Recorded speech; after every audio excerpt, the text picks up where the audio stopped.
Good evening. Welcome to Hopes and Fears 2, a conversation with Black parents.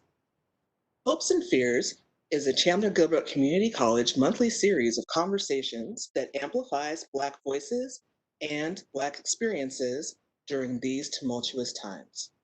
If this is your first time joining us, welcome. If this is your second time with us, thank you for your continued support. My name is Professor Keziah Tinkle-Williams, and I am residential faculty in the Department of English at Chandler-Gilbert Community College. Tonight, I am joined by 5 panelists who either have a current or former student attending Chandler-Gilbert Community College, or they are a CGCC student who is also a parent themselves. So please join me in giving a warm welcome to Donna Anderson. Donna, please take a moment to introduce yourself.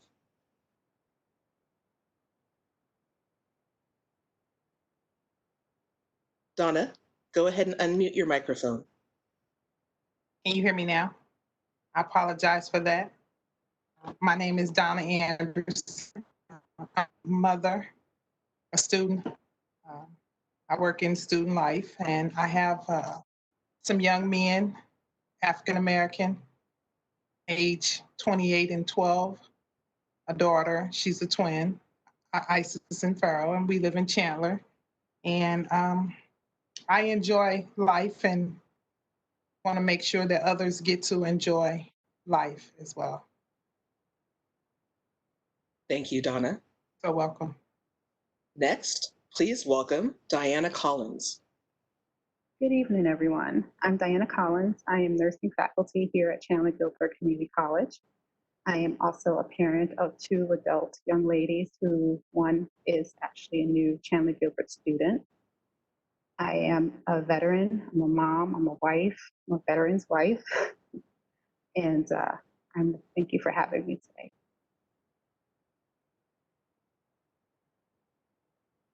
Thank you very much, Diana. Next, please welcome the illustrious Michael Greene. Good evening.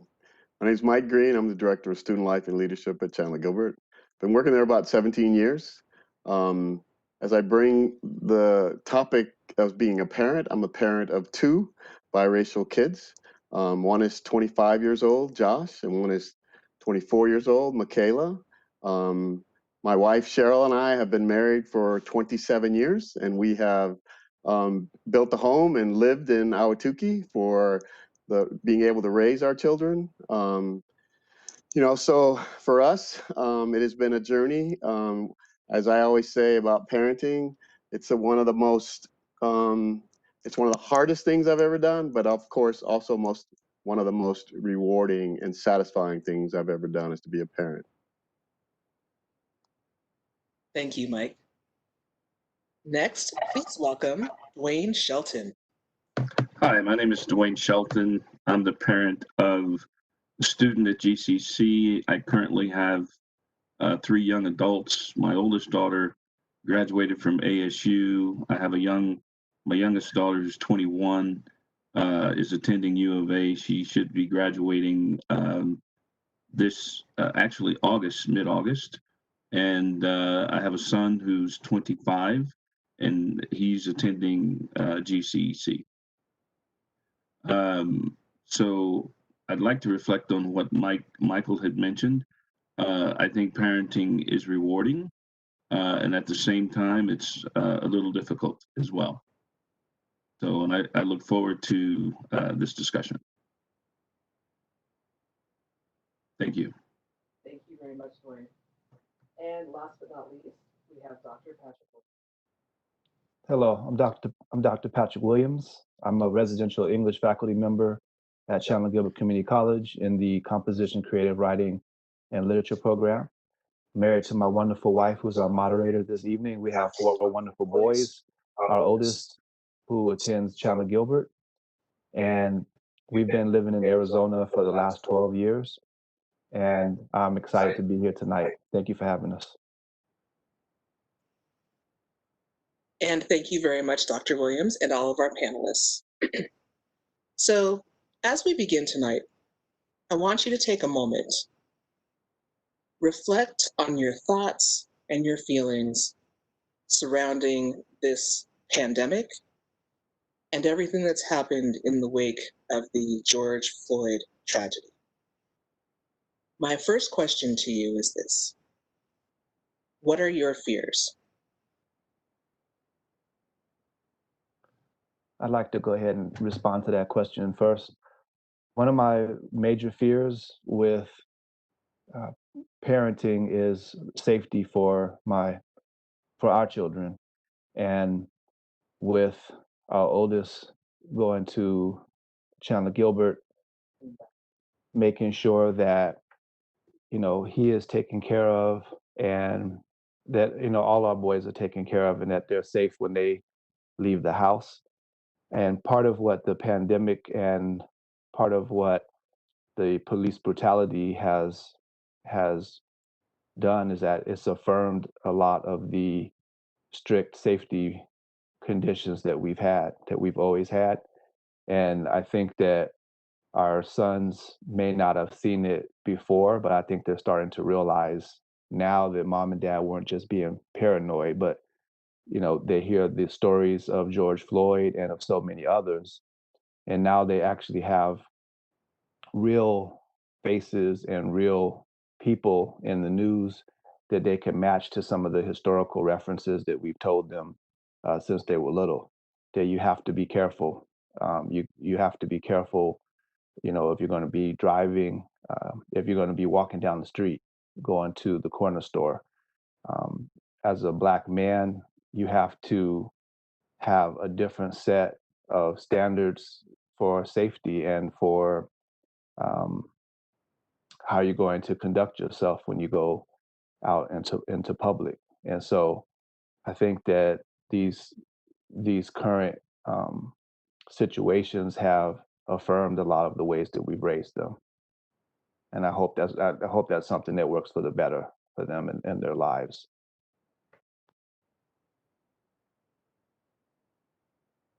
To stem off what Patrick, you were saying, as a parent, you spoke about altercations with the police officers and things like that. And I had my worst fear come to fruition with my daughter, who's 24, and due to being intoxicated, had lost her way, pretty much. She was being harassed in a Uber by the Uber driver, and in a panic gets out in the middle of our neighborhood and ends up in someone else's house. And instead of that individual helping her find her way, because she kept saying she lives in this area, she just can't find it. She didn't have her glasses, couldn't see a thing, and it was dark. They ended up calling the police and charging her with trespassing instead of trying to help her, who kept saying, just call my mom, please. Somebody was trying to hurt me and I can't see and I need help. And instead of listening to those words, all they saw was a little Black girl who tried to break into their home. And that's my worst fear. Thank God they ended up calling the police and didn't shoot her, like we've seen it happen in the news. But the same thing, but to press charges, that was something that I just couldn't see myself doing to someone else or someone else's child who obviously was distraught and needed help. So my worst fear was that right there. And thank God she made it home. She actually came in contact, the officer who responded was a Latina officer. And my daughter is Afro-Latina. And clearly you can see it in her. She's fair skinned. And she was nice enough to bring her home instead of taking her into the precinct, locking her up, calling me, those kinds of things. So I thank God for her, because I think if it was a white officer, it wouldn't have ended the same, because she entered a white home.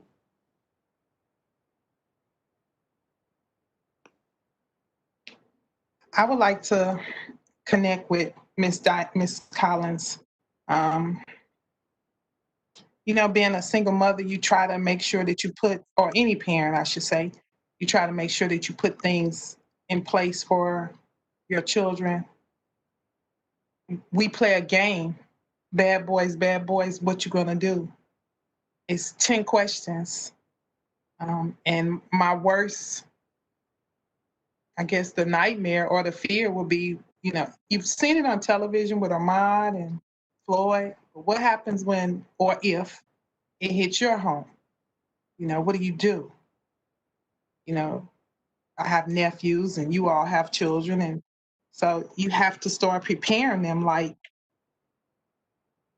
the rules. As soon as the police pull you over, that Ziploc bag with your ID and social security card, and I mean your driver's license and everything in it, put it to the window, let the window up, let the people know that's in the car with you. Hey, it's some gloves, some neon gloves, put them on your hands. And, you know, it's some things that you shouldn't have to, but I mean, but we have to. We gotta get them prepared for that hostile situation when the officer come. I'm not answering any questions. Get your lieutenant. I'm fearful for my life. You got to come out. You know, you got to come right out saying it and teach your sons. If you have those sons that you know they rebels and that new by any means, you got to start, you know, working with them and letting them know, hey, when the police pull you over, put that song in your head, bad boys, and obey, listen, stay humble. You know, it's rules to this. It's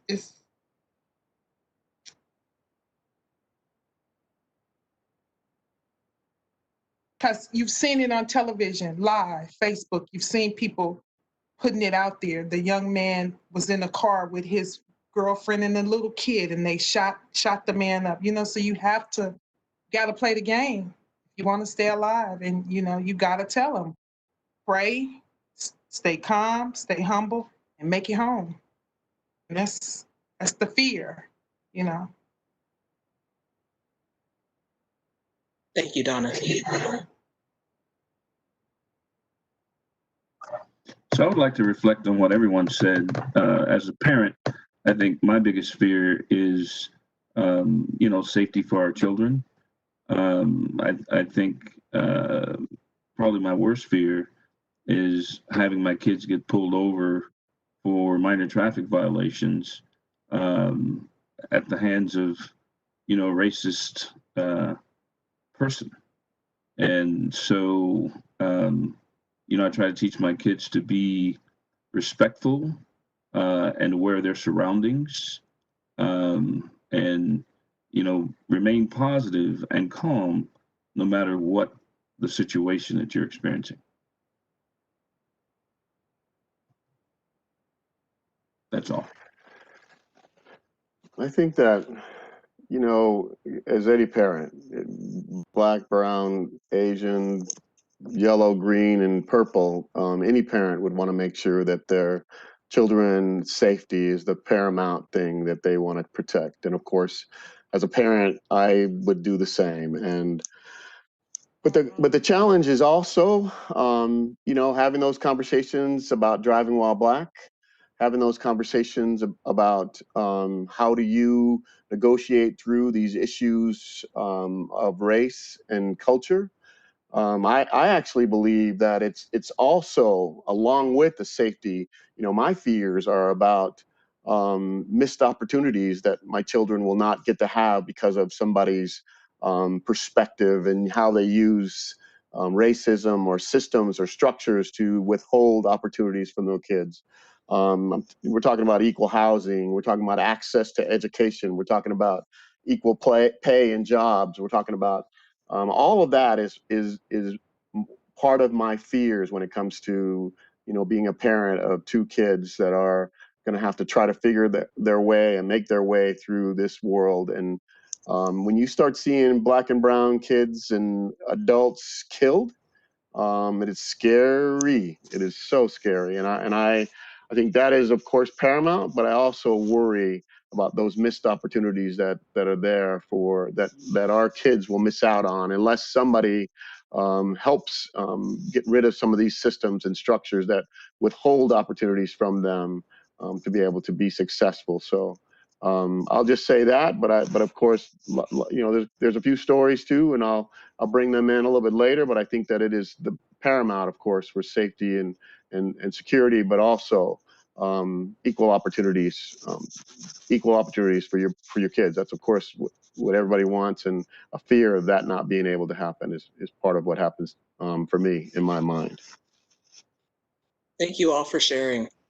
One of the things that I think is really interesting is that we seem to have two levels of responses, where there's the day-to-day fear about fearing for your child's safety, fearing that a normal, I would say, kind of stage of life is the first time that you get pulled over. When you're in your driving life, you get pulled over by a police officer, whether it's because you forgot to turn your blinker on or wherever else. And so kind of like a common experience, everyone gets pulled over for the first time. Something as seemingly innocent as that for Black parents brings a whole level of fear and safety, where we have in Donna's example, playing the Bad Boys song, having the license together, neon gloves, to just making sure that you have a polite and respectful manner and attitude.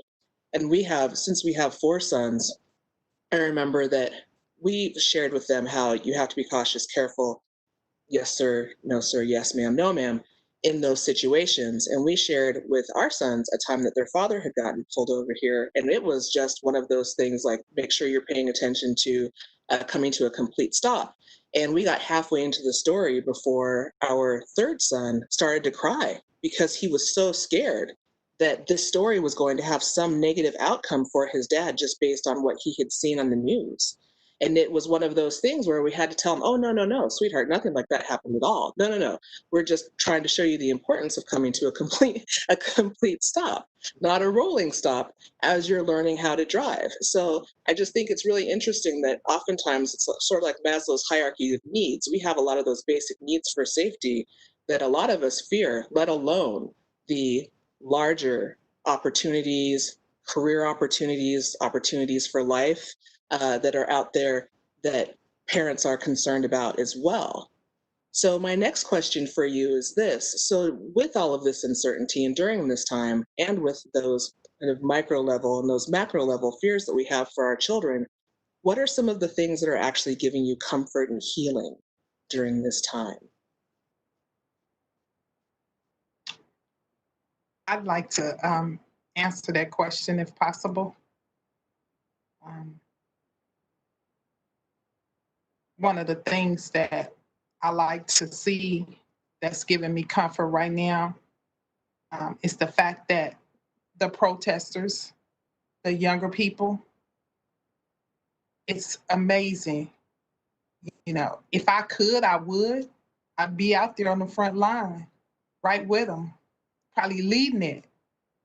But to see the embrace, the world all over the world peace, it's coming from all colors. But the younger generation is going to make this movement powerful. They have that by any means necessary. No, I don't want to see people burning stuff, and I don't want to see that. But the cry and the anger, we didn't bring ourselves here. Something had to be pushed for you to get here. And it's not just, the whole Black Lives Movement, but when you look at the television, the change is gonna come. It's right there. What I like to see, what comfort me, the healing was, not only did we protest and march and burn stuff down, we start calling out big companies. Hey, why don't you have any Black people in your commercial, or people of light-skinned color? Hey, let's take these statues down. He was a slave plantation owner. It's like, hey, either get up and do something, or we coming for you by any means necessary. Thank you, Donna. You're welcome. I wanted to connect with something that Donna mentioned about, seeing the young people and seeing the action that people are taking, protesting. And that has really affirmed a lot of what Keziah and I have been teaching for the last 20 years in the classroom, to try to, get people to see a lot of these injustices and that they're still here. you know, so, and that there's change that needs to be made, and seeing all these people responding to these injustices of Black men and women being murdered by those who are supposed to protect and serve. You know, as a matter of fact, it inspired that same son of ours who was crying at the story of me getting pulled over. He was fearful that something bad was going to happen. It inspired him as a 15-year-old to bust into our room one day and say, I want to join the protest. I want to get involved. And we have family members in our household who have a compromised immune system, so that's not something that we can have him do with the current pandemic. But we were able to open him up to thinking about lots of other ways that he could participate and to stand united with the movement that didn't involve him necessarily being on the front lines. And so he was able to start to open up to listen to some of those other opportunities so that we could try to keep that fire moving in a positive way. And we talked about, you know, how even if ultimately his career, as his mother's and mine, our careers have been dedicated to said movements. You know, for the reason, part of the reason why we got into teaching in the first place is because there weren't enough professors that looked like she and I in higher education. So we ultimately decided that we would become those faces. So, you know, for someone else who was coming along. So we were able to talk to him about some of those other ways that you can protest by the way that you live your life. So that's been really uplifting for us. I want to piggyback off of what you and Donna had said. Keeping that fire lit, that's going to be key. And that's what's giving me hope, because this young generation, they've had it. They have not had the struggles that our grandparents had, our great-grandparents had. So hearing the stories, seeing the past, they're like, no, we're not going backwards. We're going to continue to move forward. And one of the greatest things that I actually have been a part of is being part of the NAACP. They have a whole next generation movement where 20, 30-year-olds are in there and they're learning how to be activists. The older generation are bringing them under their wing, teaching them this is how you get your voice heard without rioting, without destroying property. So that's my hope and my salvation, that if we can keep that fire lit under them, there's no way we're going to go backwards. We're just going to keep going up that mountain, and when we get to the top, we're going to stand proud. And that's my hope. That's what's keeping me going. So I would like to, you know, comment based on what Diana had talked about as well. I think one of the things that's healing for me with regard to the protest is seeing people of all different colors, all ethnicities and backgrounds, different backgrounds and cultures, you know, fighting for justice and fighting for equality.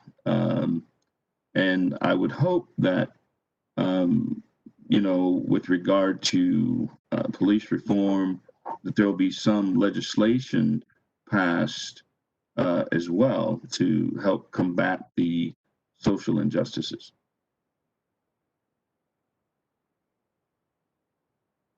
You know, every one of us can relate to the comfort of the young people.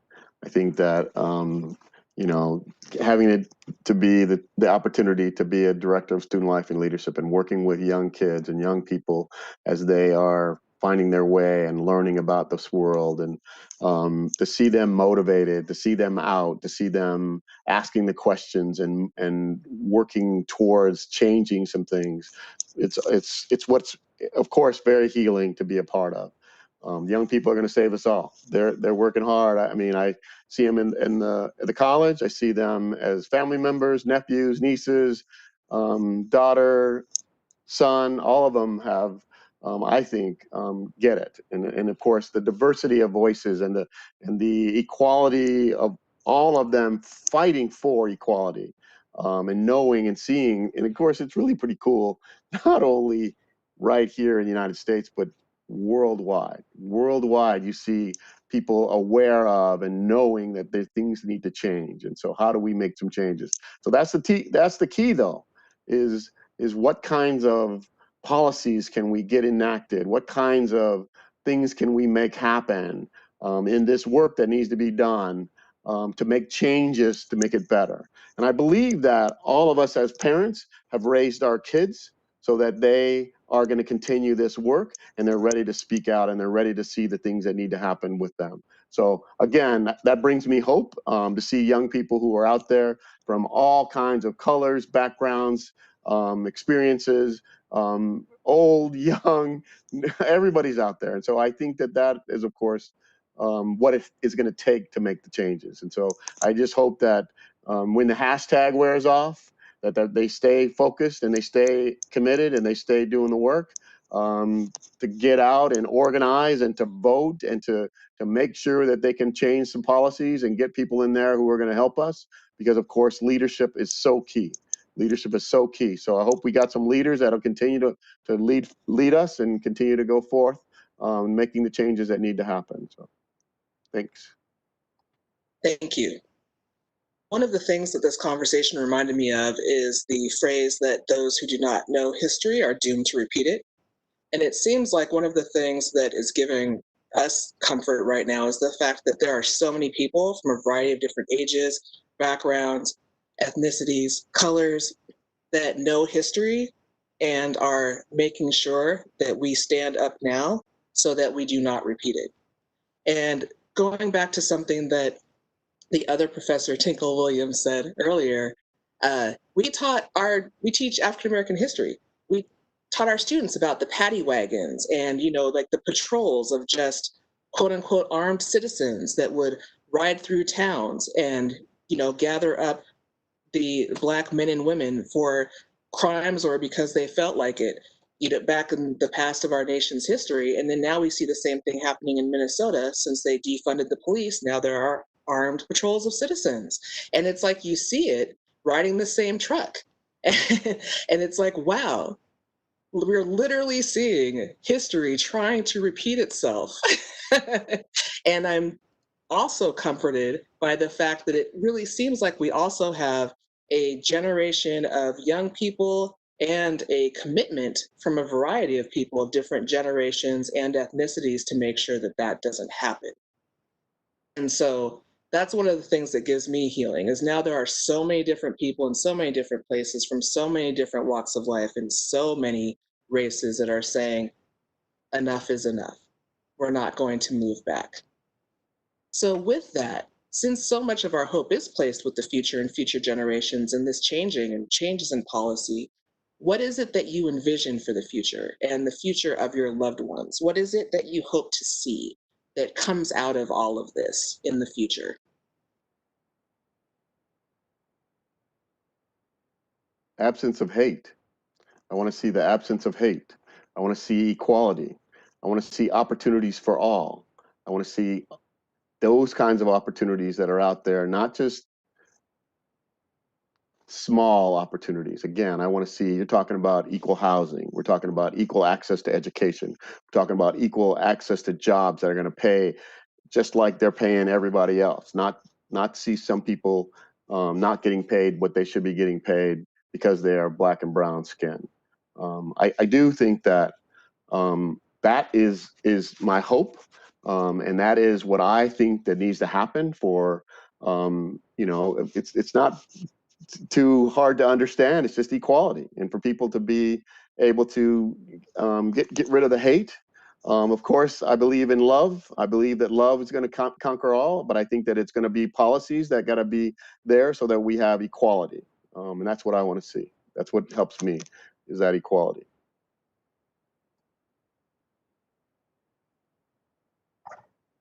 So I would like to comment on what Michael had just mentioned. Certainly, I agree with everything he stated. And for me personally, I would like for our students to reach their full potential. I would like the students to have the mindset of becoming an employer instead of an employee mentality. And more importantly, I would like our students to go out and vote and have an active say in legislation. Thank you. I would like to connect to what Dewayne said, as well as Mike. I would like to see our students, working in student life. I'm always running around campus, grabbing the minorities or that dark-skinned student, letting them know that it's a hub. Somebody in this student life office, not myself, somebody. I'm forever telling people those two, Professor Williams, that's the Michelle and Obama on campus. I'm like, I want people to know on the campus that, we're here for you. I've been the only African American in all of my classes. And so the students tend to, you see them when they come out of class and I'm running up to them, what's the problem? What happened? It's a chain of command and it's a, we have something here on campus that can help you.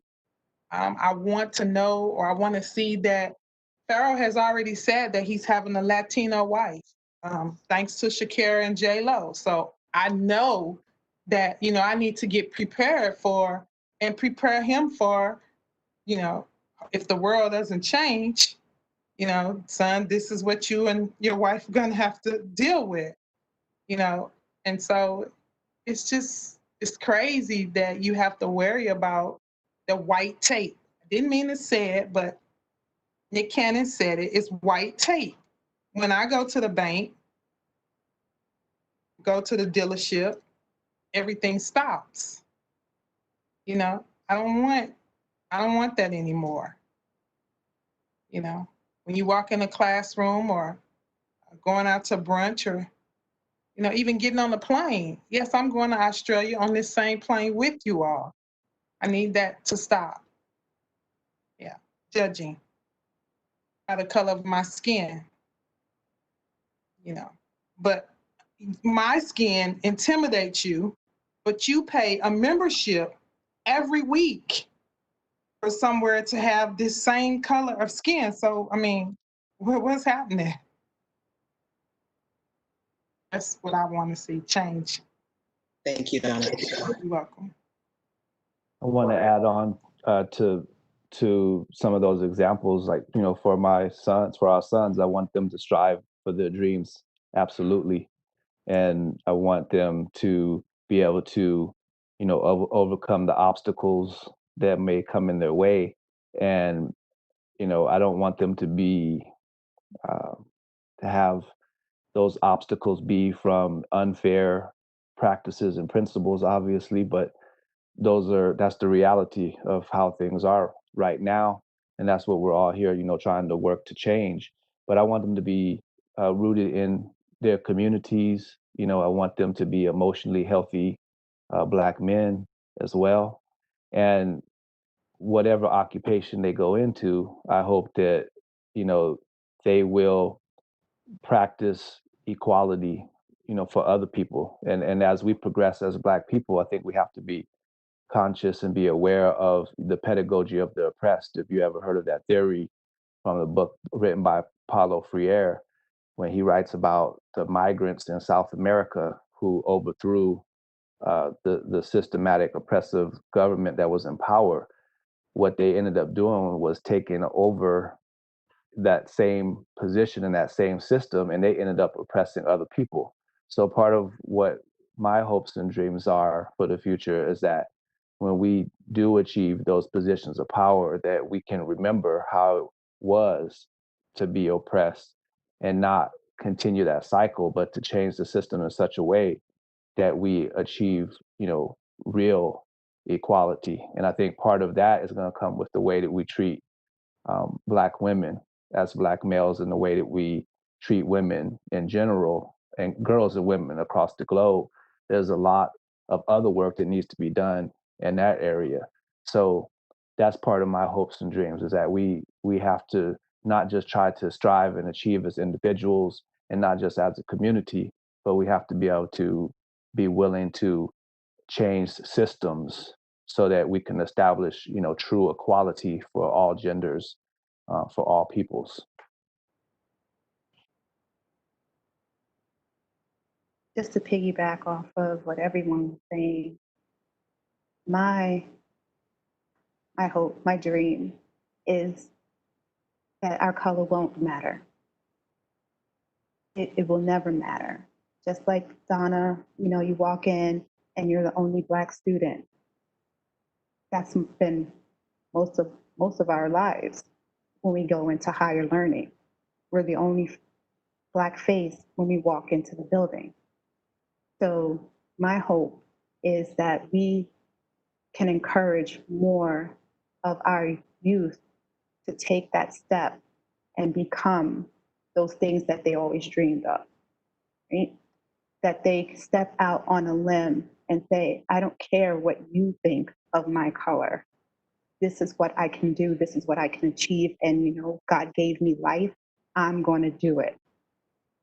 I want that to be standard.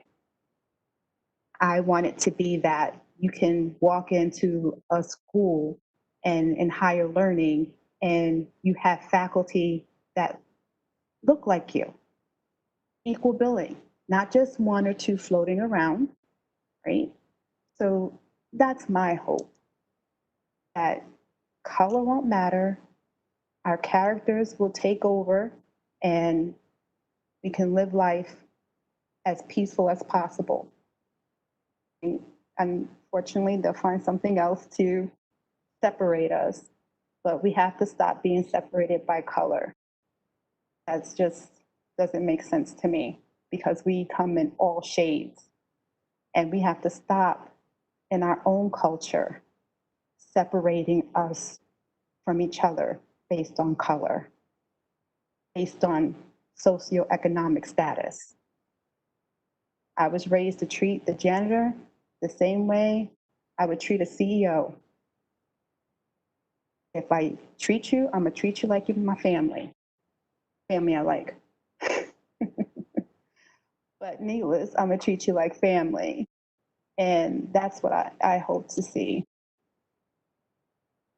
One of the things that struck a chord with me, Diana, is when you said that you hope in the future color won't matter. And for me, I wouldn't say that I hope color won't matter. It's that I hope color would be celebrated.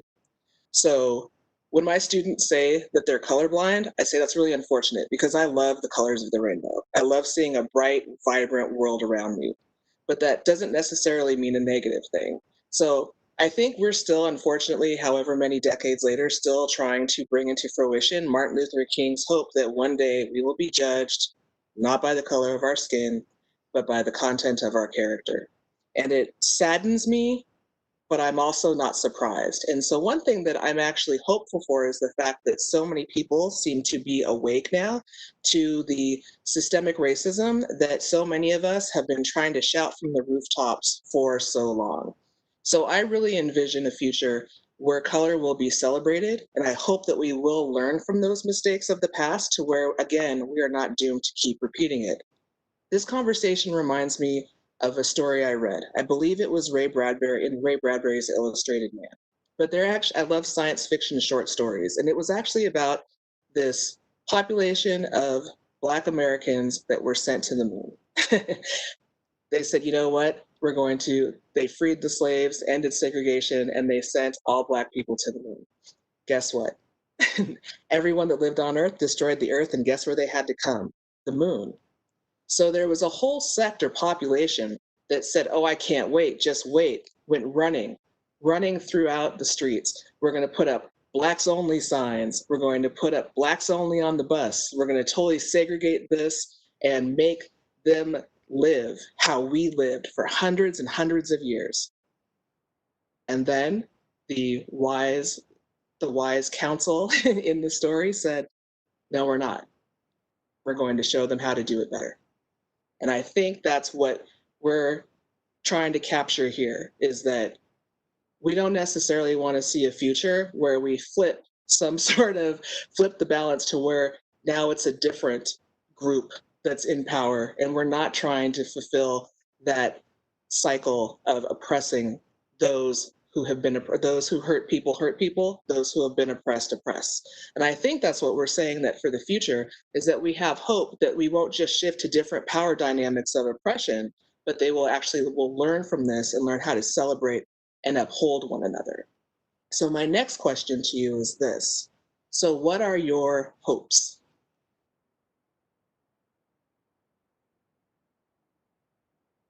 What do you hope will come out of this? You've already envisioned the future. Now, what are your hopes? What else do you hope for?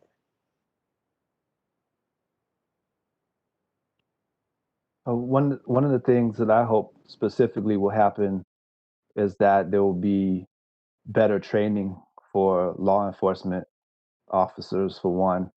I think that the same way that if we're going to continue to have police, that we need to have a more diversified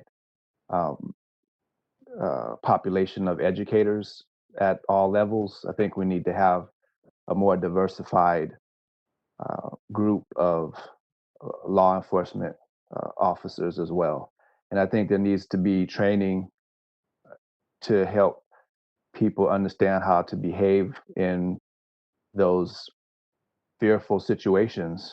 And I don't know what that would entail, but it seems to be a pretty consistent pattern that the officers often are acting out of fear, or they're acting often out of anger in the situation, or acting out of a loss of control.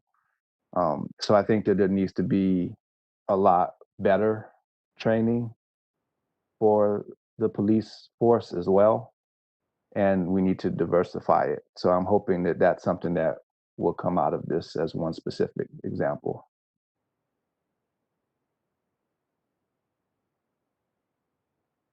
To stem off of what you said, Patrick, I agree with the retraining of the police officers.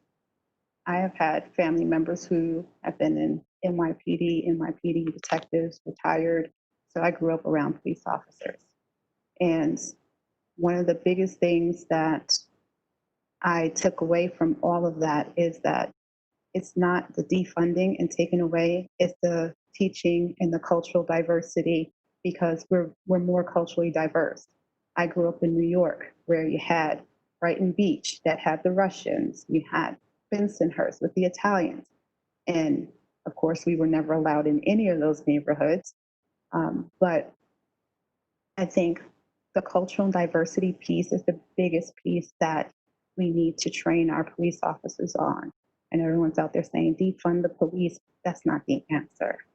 It's better training, increase the diversification of the force, and more psychological evaluations for our officers and help for them when they are in those anxiety-produced situations where their fight or flight kicks in and they're ready to fight more than fight, So that will hopefully decrease those incidents of let me shoot first and ask questions later. That's, I hope. So I think training is so essential, just like you're talking about, Donna, and I think that, Patrick, you touched on it, but I'm going to talk a little bit about education. I'm going to tell you a story. One of the things that I think is essential for us to be able to be successful and us to move forward is that training for all, training for education, educators, having more diversity in the classroom. The story I want to tell is our son, Josh. Our son Josh, in 5th grade, had an opportunity to go to 6th grade is where they start the honors program and the advanced math and the advanced English and the advanced opportunities for education. And so he had been all the way through his career in elementary school had been straight A's. In fact, in his 3rd grade class and his achievement test, he got a perfect score in math. So he was doing really well with math. And in 5th grade, they had this opportunity. The teacher, we met with the teacher at the end of the class period or end of the semester, and she said, well, you know, I don't think he should be in an advanced math program. I don't think he should be pushed that hard. I think he could probably do it, but I don't know that we need to push him that hard. And of course, I looked at her and I thought, okay, so we got straight A's, we got a perfect score in an achievement test, and you don't think he can go to be, he should be in an advanced math class. And I'm thinking, why would you think that? And why would you not hold him accountable to do more because he can do more? But she did not. We, of course, as the parents, stepped up and said, no, I think he needs to go into that class. And of course, he needs to continue with his math and continue to excel in math. And so that perspective pushed him. But if we wouldn't have spoke up, how many other children who don't have educators in their background who are going to push that teacher to say, listen, he can do the work. You put those expectations on him, he can do them. The rest of the story, as they say, he went on through all of his junior high years with straight A's. In fact, started his dual enrollment credit in math in 8th grade, taking 9th grade math, went all the way through 9th, 10th, 11th, and 12th grade, taking dual enrollment credits in calculus and statistics, and took all of those classes with him into the college. Straight A's, straight A's. He can do the work. So educators, everybody needs to be trained to put those expectations together and give them an opportunity to excel. And don't just say, well, he doesn't need to have that stress and he can't do that work. So that's just one example. Again, we are educators, and so we went to bat and we went to push him to go do that. And if we don't do that, he's not in that. And all of those classes that he got into in junior high or middle school that propelled him through into the honors program, guess what? They propel you into the honors program in high school. And guess what? It gives you those opportunities for those AP classes and those credentials that you need when you continue to go to college. So again, I think training and education for every facet of everything that's going on to give these young people an opportunity to take advantage of those opportunities. Education, training, and awareness, cultural diversity, that training to be aware that it can happen. These children can be successful. They know how to do it. Is part of the conversation, I think, that we need to be having all the time. And I think that these difficult conversations need to happen. They need to happen so that we can see success. And if they don't happen, we're not going to see those opportunities. So I think as our John Lewis, rest in peace, talked about, good trouble. He talked about asking, if you see something that's wrong, say something. If you see something that's wrong, you do something. Again, I think that those are the things that we have pushed upon and taught our kids. And of course, they will now have the opportunity to keep pushing and keep pushing and keep pushing.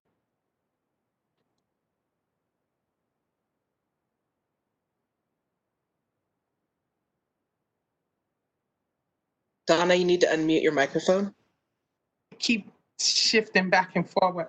I wanted to talk about, I hope that, so I have a little boy in this house and he had a career that was about to launch off for him. And somebody else's kid pushed Farrell down and broke his arm in 2 places. The same time when that happened, we were scheduled to do Are You Smarter Than a 5th Grader? The Ben Wallace story. So I'm just hoping and praying that people would teach their children, or wherever this hate is coming from. I mean, he basically got pushed down because of his teeth, his hair, the color of his skin. And it was at a school, a private school. And so that shifted my whole house got shifted with that. We endured some things around here because of somebody else's kid, you know? And he was like on fire. We were good. And so he couldn't go for Are You Smarter Than a Fifth Grader because therapy. So they said, well, we're not going to take him to LA because during therapy, you guys will have to come back and forward. Then the Ben Wallace story, he had to do things with the arm, that counted him out. And that, to me, I just think that people need to be mindful of what you're teaching your children. The educators need to be mindful of what they say in the classroom. You just got to stop pointing people out. So Donna, what's your reflection on it? What are you asking me for? Why? I don't eat chicken. I don't, what the questions that you are looking for, the things that you're trying to get validated on, the things that's going on, like Mike said, she just assumed that he couldn't be pushed or he didn't need to be pushed. And people need to be mindful of what they say and do to other people's children because it plays an impact. You know, if you don't have a strong family or, you know, a parent in the household, a child could be lost and, you know, and never get back. Now, had that been Pharaoh who pushed this little boy down, I'd have had DES called on me. I probably would have went to jail. They probably would have removed him from the house. And so mindful that color thing, you know, that's what I hope some change come.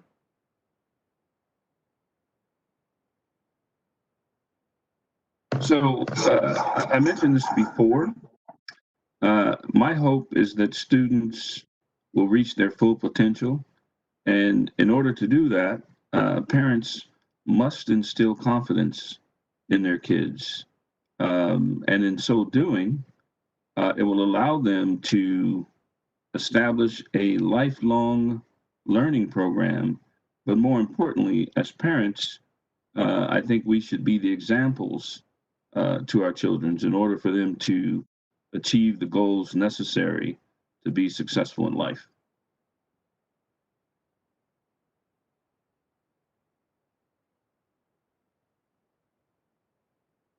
Thank you very much, all of you. So what I'm hearing is if we want to see change, it needs to be not only increasing the way that our police officers are trained, but also the way that our educators are trained as well. Almost like a whole systemic overhaul of sensitivity training. So one of the things that I thought was really interesting when we had this conversation last week with the students, when I asked them what they were fearful about, they were fearful for their siblings, for their little brother, for their little sister. And as parents, we all communicated our fears for our children. And so I wanted to, before we take questions from our audience members, just ask you, generally speaking, I haven't heard anyone speak to any fear that they have for themselves. Is there any fear that you have about yourself during this time? Because I know we tend to be like, oh, other people, I'm gonna take care of other people, I'm gonna take care of other people. But I ascribe to the belief that you must put on your own oxygen mask before you can put on anyone else's. So what are your fears for yourselves? Not for someone else, not for your parent, not for your children, but just what do you fear for yourselves during this time? I'll start this one. I think for me, my biggest fear is my classroom right now, my classroom environment, because 90% of my students, 95% of my students are Caucasian, and they have this Black faculty in front of them. So I'm constantly on high alert for that 1 to 5 students that were raised with racist parents and look at me as that Black woman don't know what she's talking about. She can't teach me. So that's my fear, honestly, whenever I step into my classroom. And I have to push that back and be the greatness that I am. You know, when you talk of, Dewayne spoke about having that strength and that pride that we have to instill in our children. We have to present that every day we step outside, every day we step into a classroom. And honestly, in the forefront of my mind is that fear, because I step in that room and all eyes look at me like, oh, you're my teacher. Yes, I'm not the student. So that really is my fear. The other fears I've grown up with, being mindful with the police officer, making sure you never leave the store without a receipt in the bag for your belongings, you know, making sure you laugh. We've all heard it, right?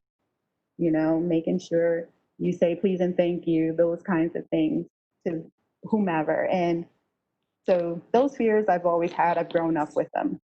But right now, in this climate, my biggest fear is my classroom.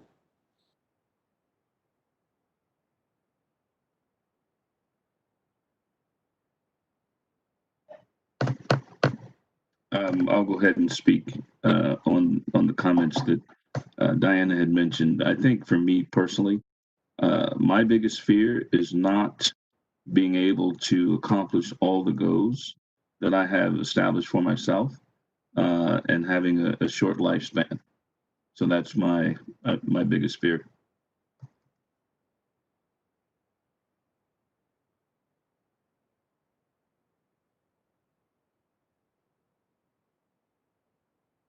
So, Keziah, that's really a good question.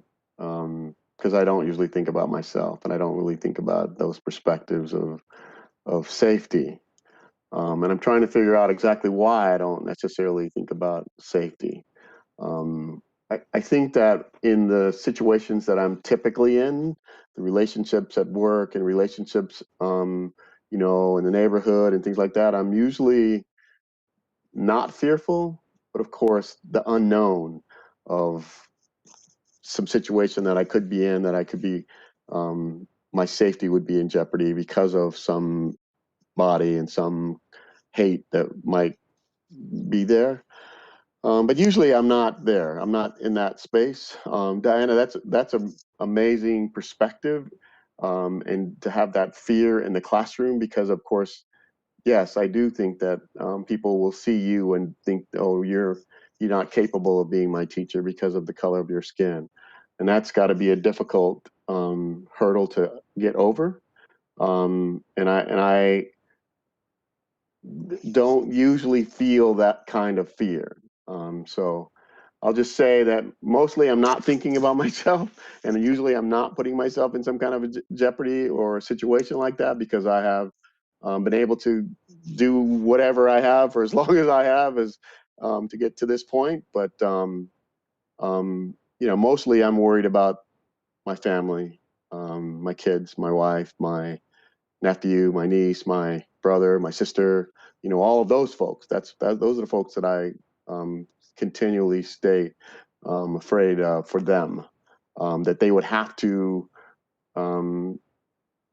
also be fearful, but also not have the opportunities that they should have, period. Again, I believe that that is a huge part of the systemic issues that are here in this country, and we need to have those kinds of opportunities for all. So, thanks. I would have to say that for me right now, it's probably, I never think about myself until you just said that. My godfather over here is what we call him.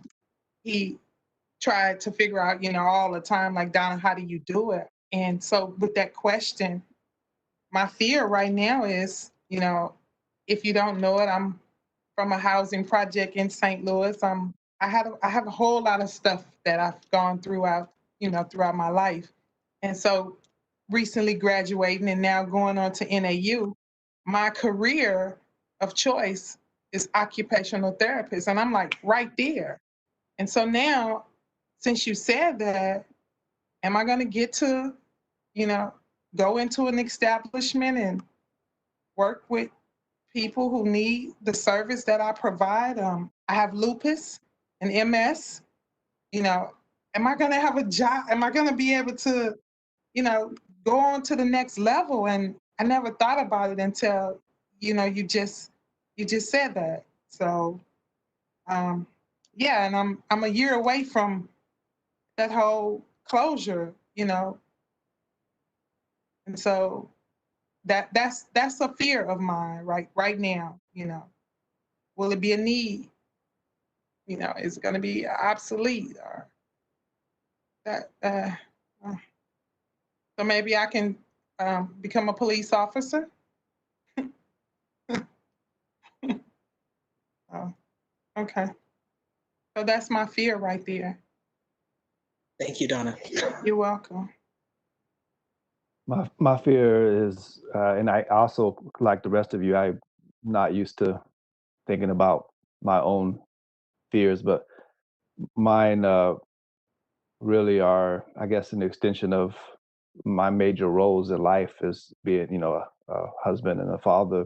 Am I having, you know, the conversations that I need to be having with our sons, and am I being enough of a support for uh, for my wife, for my family, and you know, am I doing what I need to do? Uh, am I adequate? You know, is it enough to be adequate in the areas that are important, or you know, am I doing enough to work on my self improvement? It's those would be, you know, those relationship based fears would be my primary ones. And you know, am I being supportive? Am I being there for my family? So that's my major fear right now. I know this was a tough question for everyone. It was also a tough question for me to ask, me to answer myself. I couldn't answer it either. My first fear was my husband, my boys. And so I had to think about it too. And in that moment of reflection, my biggest fear is that I'll fail. So those of you on this panel, there are a few people that know me, know that I was born into an all-white family in Chicago, Illinois, where I was actually placed in an orphanage in Evanston, New York, until I was 8 weeks old because of the color of my skin. So I was born from a long line of Chicago cops and Detroit taxi drivers in kind of a gangs of New York type situation where neither of those groups looked fondly on Black people. So guess how my mother rebelled? So I feel as if my life's purpose in every moment that I have lived and breathed has been to educate people about racism, has been to erase racism. I really feel as that's from every person that called me a name to, you know, the young boys who used to call me weeds, you know who you are, Jay McClintock, to people who used to spit at me, make fun of my hair, call me a jigaboo on the way to school. Even though I bear the scars, they all became far better people having knowing me. They all became far better people having me born into their family. They all became far better people having me in their classroom. And we had this conversation before where I was also always the only Black person in my family and in the classroom. So I decided long ago I might as well be the one at the front. If everyone's going to stare at me anyway, I will give you something to look at. So my fear is that I'll fail and that we will still be seeing these same problems 40 years from now. So that's probably my greatest fear, because I feel as if my purpose in life has been to erase the hate and to bring together and connect these two differing groups. People are always astonished to learn I'm predominantly Polish, Irish, a mix of African and British, and then raised in a family of entirely Caucasian blends of German, Polish, and Irish. And so I feel like my marked from birth, was to show that I was from somewhere different, to educate people about the sameness that lies within all of us. And so my biggest fear is that I would have failed at that, and that I will leave this society the same way it was when I came in. So, well, thank you. Thanks. Thank you for the love, Mike. Thank you for the love, Mike. So, but I know I put you all on the spot with asking you that question, so I wanted to also answer that question myself. So I will shift to the questions from our audience. First question is for Dr. Williams. Dr. Williams, you mentioned that there are alternative ways to protest. Can you please elaborate on those alternate ways to protest by please giving some examples? Absolutely. I think the primary one is to get your education in whatever form you see fit to get it. A formal education is probably going to be required for about 85% of the jobs that you would apply for by actually this year, next year. So formal education is a great option. I think that see a need, feel a need, have your education be what could teach you the know-how to fill the need where the void is, to get into an occupation where you can make the improvements and make the changes that you want to see, in the world.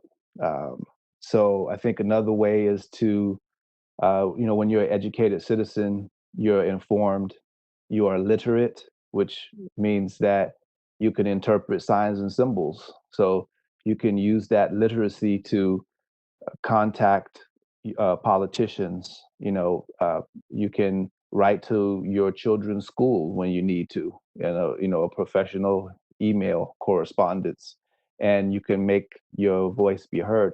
So I think that there's ways to get involved with online groups that do petitions and protests, that organize. You can also strive to be the first of something in the area. Again, using your education as that foundation. So I think there's some small scale things you can do where you sign up through a text bot and you petition that way, and that's something you can do on a daily basis or something on social media.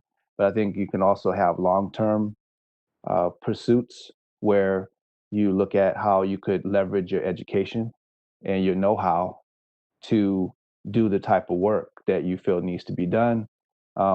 If I think about Donna's example, you might start off working somewhere as an occupational therapist, and then you might get your own business license, which I think is about $75 to $100. And when you're ready, you can start your own business, maybe get connection with someone who does massage or somebody who does another specialty, and you can connect that. But there's a lot of ways to do protests. And I think the primary one, though, the biggest one, is the way you live your life.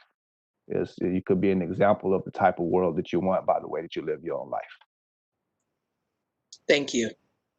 The next question is for anyone in the entire panel. What support do you all need as parents from Chandler-Gilbert Community College and your community? What support do you all need as parents from Chandler-Gilbert Community College and your community?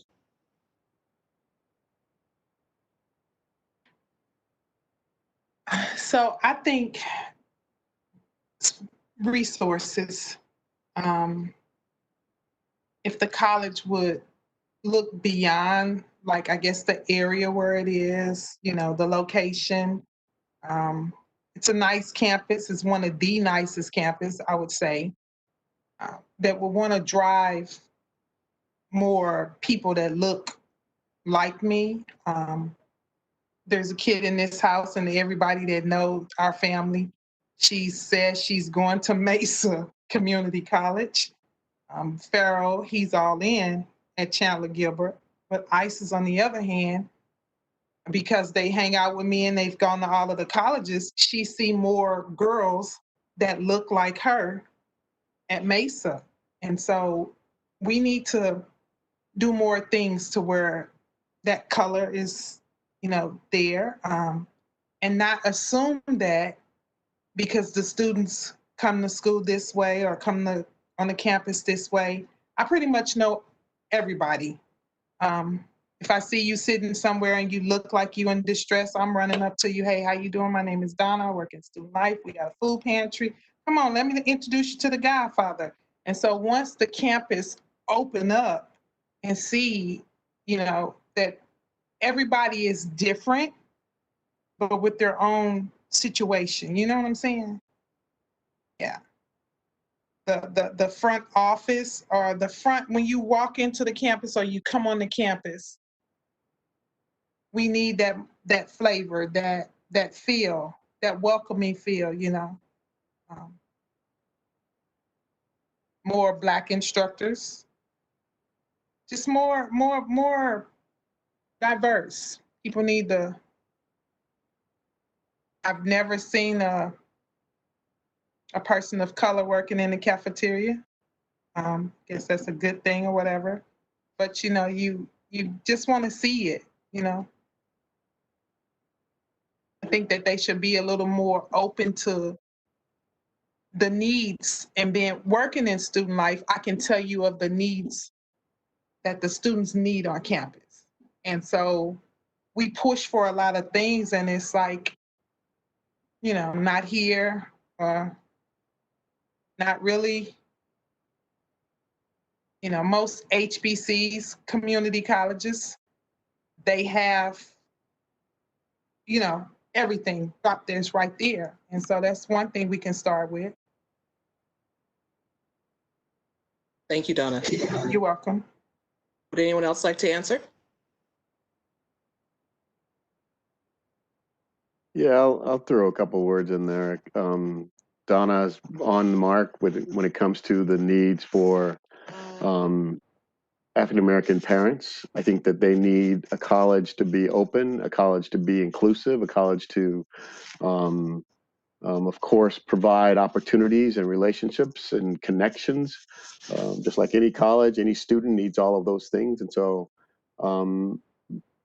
as a college, it's the work that needs to be done for us to get better, to learn, to grow, to train, to understand, to call out things when we see them that need to be called out on. But as a college, the support for any parent would be the same for any African American parent, is that support, that connection, that relationship for we're being trusted with their children, and we of course, that's a huge responsibility, and we want to do the best we can. And so I think that all of us in the college need to work towards that, to do the best we can to treat all students so that they can provide, so they can have an opportunity to be successful and to grow and to go and see. And of course, that's the magic when we do see it as you know, staff and faculty there at the college, to see the magic of those students who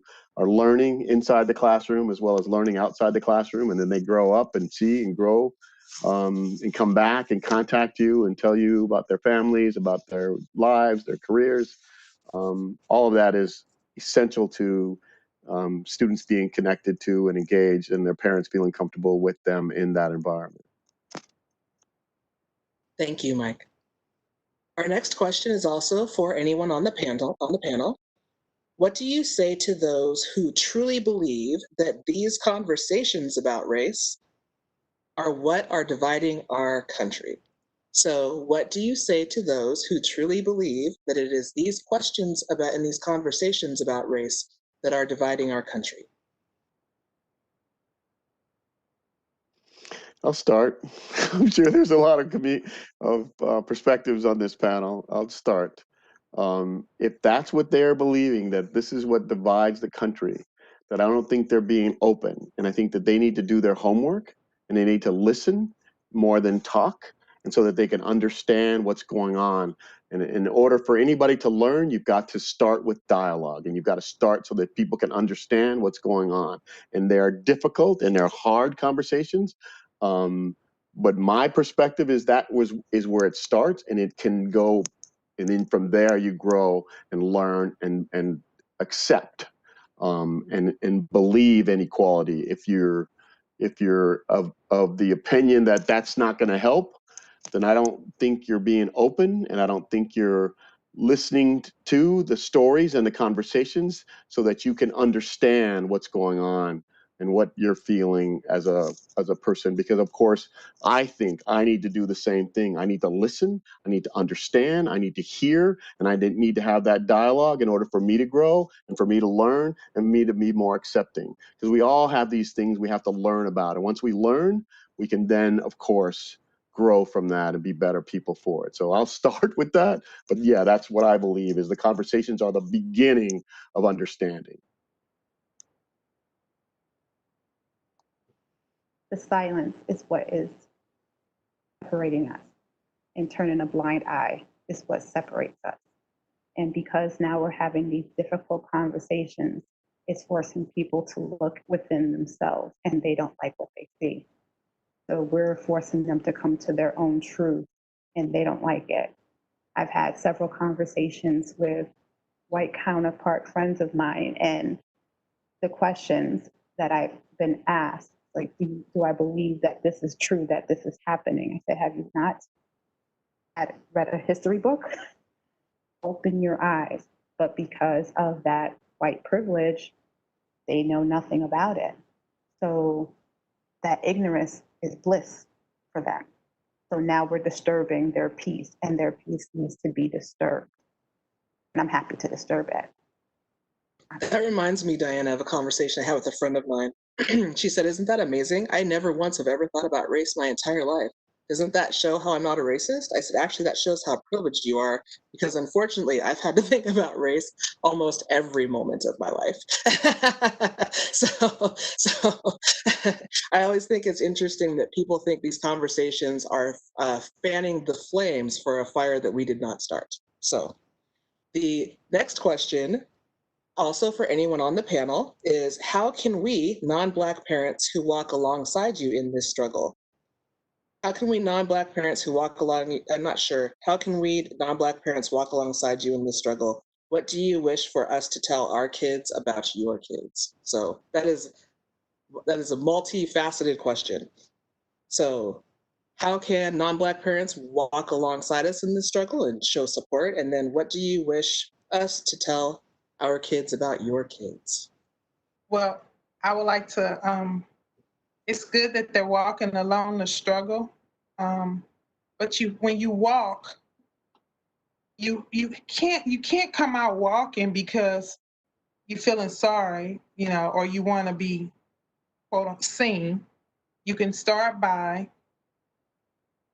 it's on Netflix. You have it in your family. The last names, they mean something. Quaker, cream of wheat. You can get a history documentary. You spend your money on those other things that you want, take some time and go check out some art exhibits. And, if you have African American friends or Latino friends, my whole problem with this thing is people want to turn the cheek, and you don't turn the cheek on Taco Tuesday. Cinco de Mayo Day, you first on point. So, you're drinking German beer. So if you can, as they say, get in where you fit in, you like Ethiopian rice. So you just go ahead and educate yourself on the whole, and I don't mean to sound like this, but it's right there. The internet tell you everything you want to know. You know that flat iron you using on your hair came from Madam C.J. Walker. So start educating your household and your children on what they need. You teaching George Washington, Abraham Lincoln. You teaching the Great War, Depression. You teaching it in school. So what happened to that whole chapter of the other people? And I just think that that's what they, could do. They could start right there, educating themselves. They could take your class, or, I don't know, go over to some exhibits and Google some things. But what you shouldn't do is use this time to say questions to me like, are you okay? I just called to see how you doing. What? What do you mean how I'm doing? I've been doing it. We've been doing this for a long time. It just didn't happen because Armand was jogging and got killed, or the man put his knee in Floyd Neff. Listen, we want to breathe. What do you mean how I'm doing?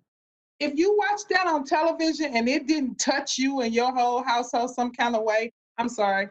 Unfriend me, delete me, leave me alone. I can't help you. If your uncle and your cousins been sitting around and they've been saying racist jokes, you know, it's real. And they know they don't need you and I, Professor Dewayne. They don't need people to explain to them. They know, like we know, get in before dark. They know what the history is. And so I wanted to add on. I wanted to add on to the second part of the question about what to tell your children. I think you have to understand that most people's first racial incident occurs around the age of 4 or 5, and it's usually on the playground. So you want to start having conversations as soon as you can. You know, by the time people are 3 or 4, they can tell the differences, facial features, and color of skin, and broadness of nose and thickness of lips and things like that. So when we talk about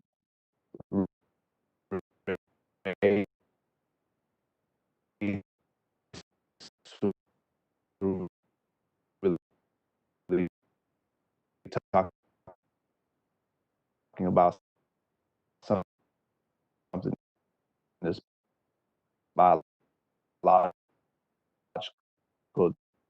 that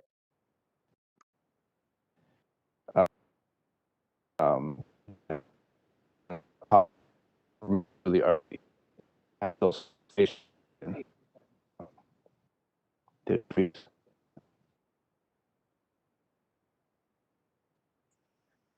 Our next question is actually for Dewayne.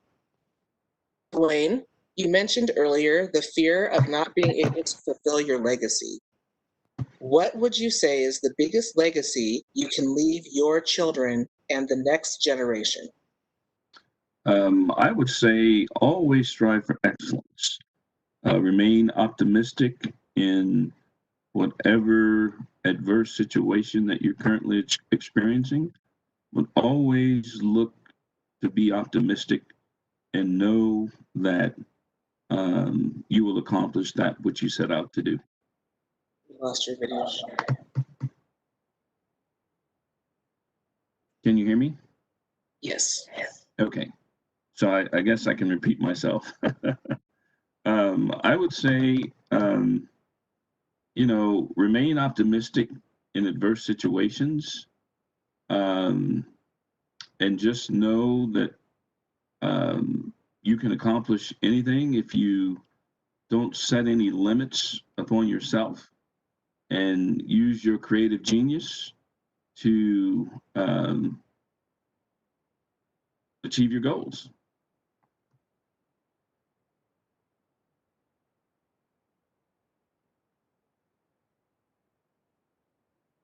Is there anyone else that would like to answer that question that was posed for Dewayne? Oh, actually, we have a final question. This just in. Final question for anyone. What would you like your white friends, neighbors, colleagues to know and understand? So what would you like your white friends, neighbors, or colleagues to know and understand? So I'll start with that question. In terms of what I would like for my white colleagues to understand is, we're people, we're human, we want the same things in terms of equality. We want affordable housing, we want a seat at the table, if you will. We want to be in the executive boardrooms. We want to own our own businesses. Essentially, we want the things that you currently have at your exposure today. I would say as well to understand who you are, do your own ancestral research, realize that whiteness is something that was born out of slavery in a time period that was very oppressive. And, but so I think you need to understand what your ethnic background is and have your own ethnic identity that is beyond whiteness. Because again, that is just so inextricably wrapped up and draped in a racist past and perpetual present, that it just is not something that can function necessarily as a full identity. I think there's something that is more specifically European that you are, and that you should understand where that's from and what that is. And I think that then you could more specifically engage with people of other ethnic backgrounds in your daily interactions.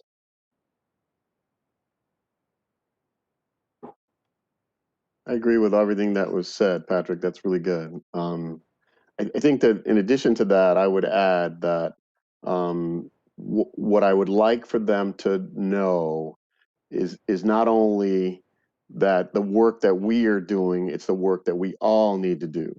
Again, it's not us against them. It's what are we going to do? I believe that those difficult conversations will start with an awareness.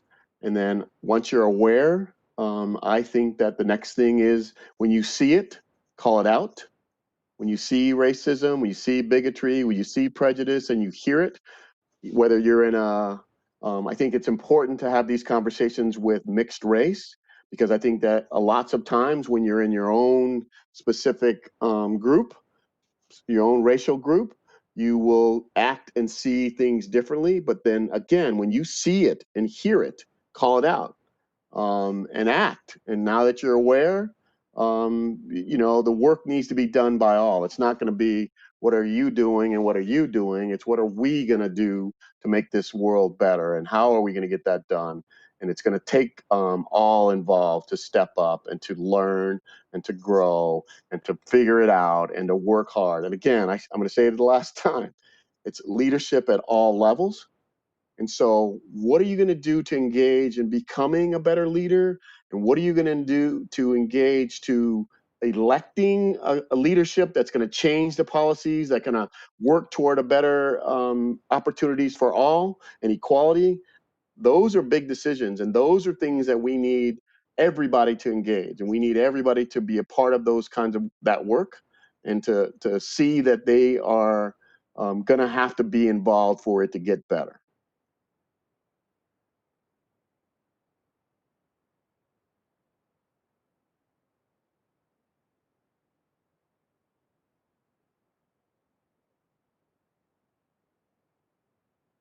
Would anyone else like to answer? Yes.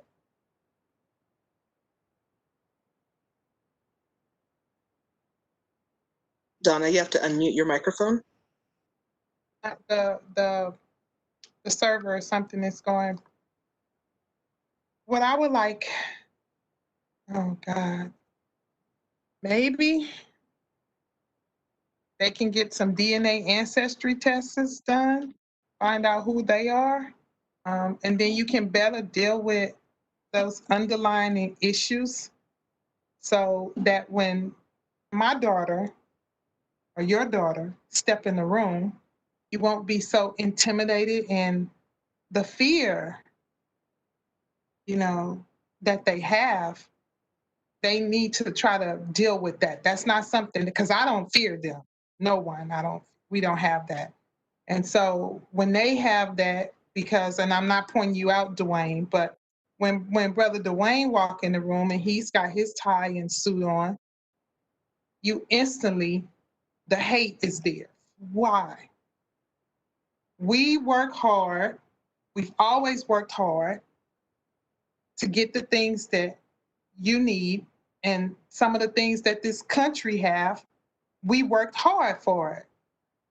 And slavery, your grandfather went down there and he slept with Annie Mae and got the mixed kids. And so you can't be mad if one of my children or your children decide to date somebody else outside of their race. And they need to learn how to deal with that on a more personal level. You know what I'm saying? At our family reunions, we talk about a lot of stuff. And they need to start having those sit down conversations about who they are. See, I know who I am. I know who I am, where I came from. And, and we tend to embrace them, with a lot of things. With the dance, we welcome them in, with the food, we welcome them in the careers, we open our arms and we welcome them. And then, they it's always a white privilege. And so when they pull the Band-Aid off of themselves, you could tell your story, I could tell my story, Mike can tell his story. They need to learn how to get an understanding, know thyself, and tell their own story. Thank you. Thank you very much, Donna. And thank you all of our panelists. Unfortunately, we are out of time for this evening.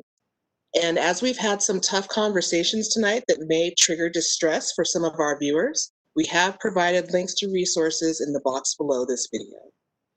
First of all, I would like to thank the panel for your open and candid responses. We really appreciate the fact that you were able to open up about such a personal conversation and share this with the world. To our viewers, on behalf of the panel and myself, I thank you for joining us this evening.